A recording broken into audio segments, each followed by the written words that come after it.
I just got back from having breakfast with Alex, and it's a beautiful Sunday morning, so I thought I would do a little vlog here before I go in to start drawing all day.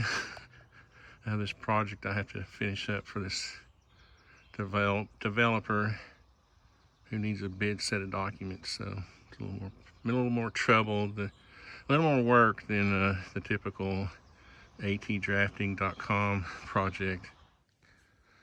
Well, it's a peaceful Sunday morning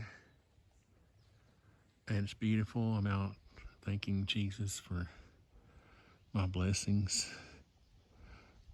But my trees, man. One thing about this property is that it was logged like I think about 20 to 30 years ago. And so I have very few hardwoods on this part of the property. That's one of the reasons I chose to build right here. And what happened was it grew up so quickly.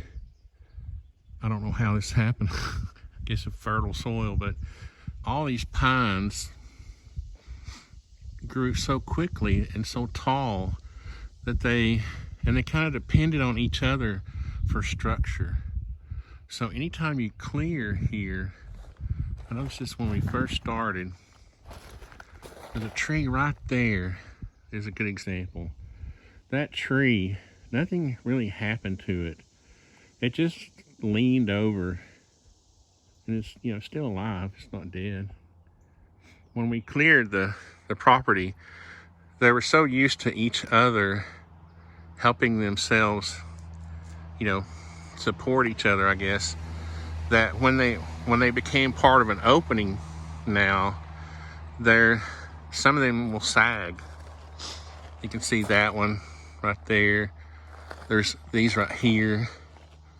And this one was obviously straight up and down at one point, or I would have cut it down. I was trying to save as many trees as I could, but you can see every now and then one will lean over near the driveway and I'll have to get out and push it over.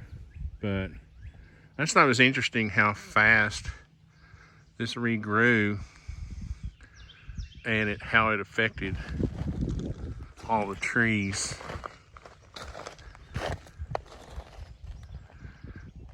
But again, it's a beautiful Sunday morning, and I had to catch them. They started to cut down one of the few hardwoods I have here just right around the house, and I caught him just as he was getting ready to chainsaw it.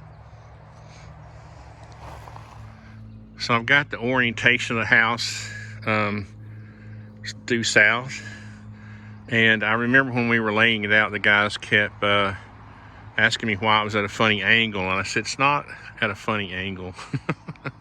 We're in the middle of acreage. How is it at a funny angle? And they were comparing it to the tiny shack angle, and they were like, what's this weird thing going on? I said, look, dudes, my solar panels, the sun comes up, comes over,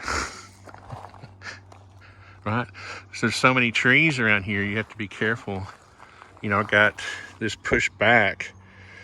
The back of the house is almost at the tree line, and this open area here allows the sun to have access to the solar panels, and due south obviously is the direction we want it to face. So I was out here with my compass,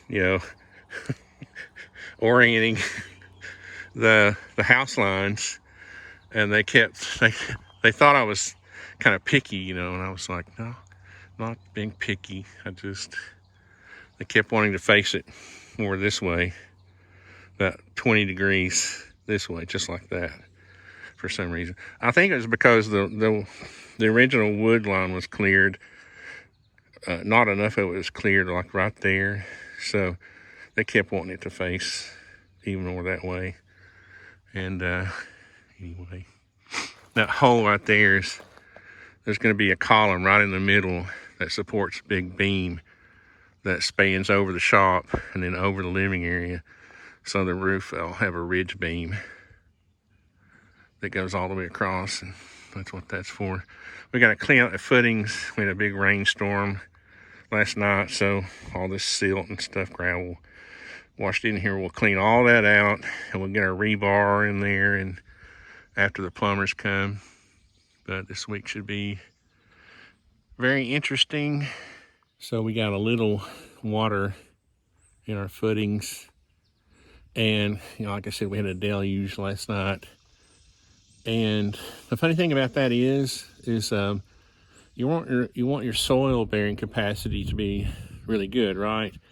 But at some point, you also want your soil to drain well too. So you might say, "Oh, that's great. My footings can hold water," but that's not good, because you get, especially with turn down slabs or any kind of foundation, turn down slabs don't tend to be in the South. They don't tend to be as deep as spread footings.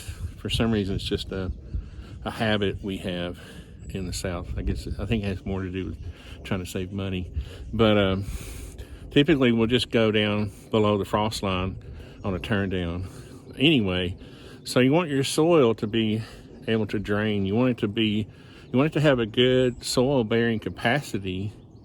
You want it to be at least 3,500, 4,000 PSI, but at the same time, it needs to drain. So what I'll have to do here is, after the forms are taken off and I get ready to backfill, I'll have to insulate the side of the slab that's, below grade, and try to insulate this well so that it won't freeze. You won't get the freeze thaw, the heaving in the winter. But it's all a part of, understanding those cycles that nature throws at us and working around them. But it's just part of experience, your experience and learning, which artisans always do. We always are in a learning mode and a revisiting of the knowledge that we have or had.